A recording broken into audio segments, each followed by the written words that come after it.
കർത്താവിൽ പ്രിയരെ, ദൈവവചനം ധ്യാനിക്കുവാൻ താങ്കളെ സ്വാഗതം ചെയ്യുന്നു. AD 34 എന്ന് പറയുന്ന ആണ്ട് സഭാചരിത്രത്തിൽ വളരെ പ്രധാനപ്പെട്ട ഒരു വർഷമാണ്. AD 34 എന്താണ് സംഭവിച്ചത്?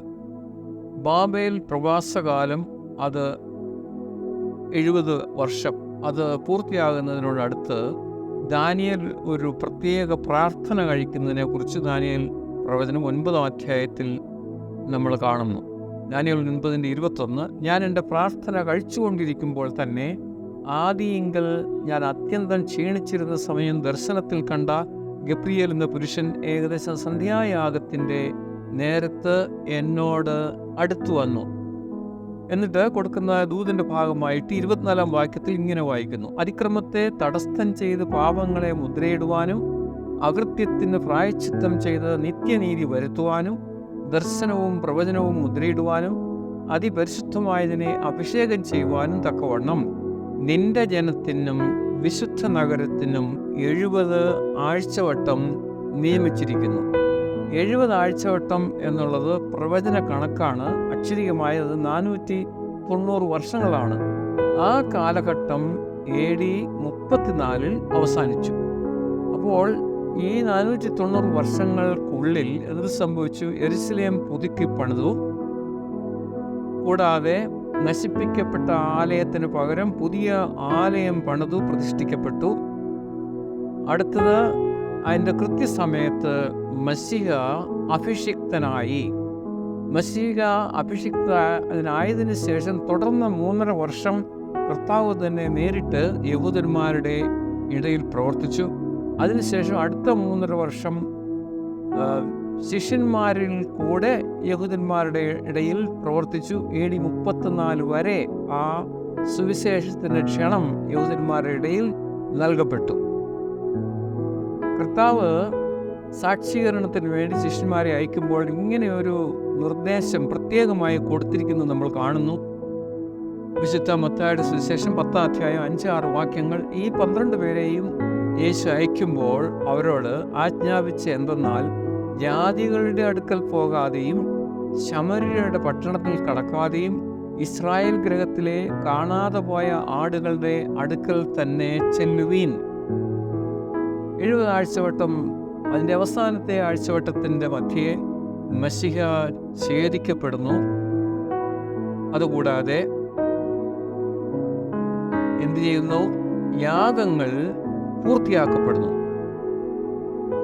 ഇസ്രായേൽ ജനം, അവരുടെ മൂപ്പന്മാർ, മഹാപുരോഹിതന്മാർ എല്ലാവരും ചേർന്ന് ബർബ്ബാസിനെ തിരഞ്ഞെടുക്കുകയും മശിഹായെ തിരസ്കരിക്കുകയും ചെയ്തു. ആ ഒരു വലിയ സംഭവം നമ്മൾ സുവിശേഷത്തിൽ രേഖപ്പെടുത്തി കാണുകയാണ്.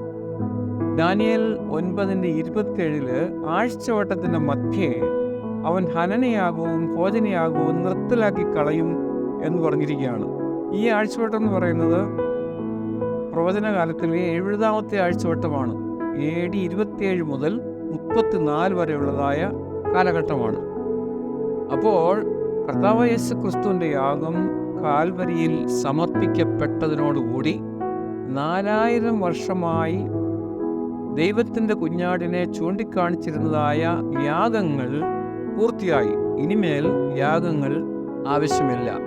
അപ്പോൾ 70 ആഴ്ചവട്ടങ്ങൾ അല്ലെങ്കിൽ 490 വർഷങ്ങൾ യഹൂദന്മാർക്ക് വേണ്ടി മാത്രം അനുവദിച്ചിരുന്ന കാലഘട്ടം AD 34 പൂർത്തിയായി. അന്ന് സംഭവിച്ച വേറൊരു കാര്യം, ആദ്യത്തെ ക്രിസ്തീയ രക്തസാക്ഷിയായി സ്തേഫാനോസ് കല്ലെറിഞ്ഞ് കൊല്ലപ്പെടുന്നു. അവിടെ സെൻഹെദ്രീൻ അതിൻ്റെ തീരുമാനപ്രകാരം ആണ് സ്തേഫാനോസിനെ വിചാരണ ചെയ്യുന്നത്, കല്ലെറിഞ്ഞ് കൊല്ലുന്നത്. അപ്പോൾ സ്തേഫാനോസിൻ്റെ രക്തസാക്ഷിത്വത്തെ തുടർന്നുണ്ടായ വലിയ ഉപദ്രവം, അത് കഴിഞ്ഞ് സംഭവിച്ചത് ഇങ്ങനെ വായിക്കുന്നു. അപ്പോസ്തലപ്രവൃത്തി 8:4, ചിതറിപ്പോയവർ വചനം സുവിശേഷിച്ചുകൊണ്ട് അവിടെ സഞ്ചരിച്ചു. അപ്പോൾ കർത്താവിനെ ക്രൂശിക്കുന്നതിന് അവർ ആവശ്യപ്പെട്ടു, യഹൂദന്മാരുടെ നേതാക്കന്മാർ. എന്നിട്ട് തുടർന്ന് നൽകപ്പെട്ടതായ സുവിശേഷത്തിൻ്റെ ക്ഷണം യഹൂദന്മാരുടെ മേലധികാര സഭ സെൻഹെദ്രീൻ നിരസിച്ചു. എന്നിട്ട് സ്തേഫാനോസിനെ രക്തസാക്ഷിയാക്കി തീർത്തു. എന്നിട്ട് ക്രിസ്തു വിശ്വാസികളെ എന്തിനാണ് വലിയ തോതിൽ ഉപദ്രവിക്കാൻ തുടങ്ങി.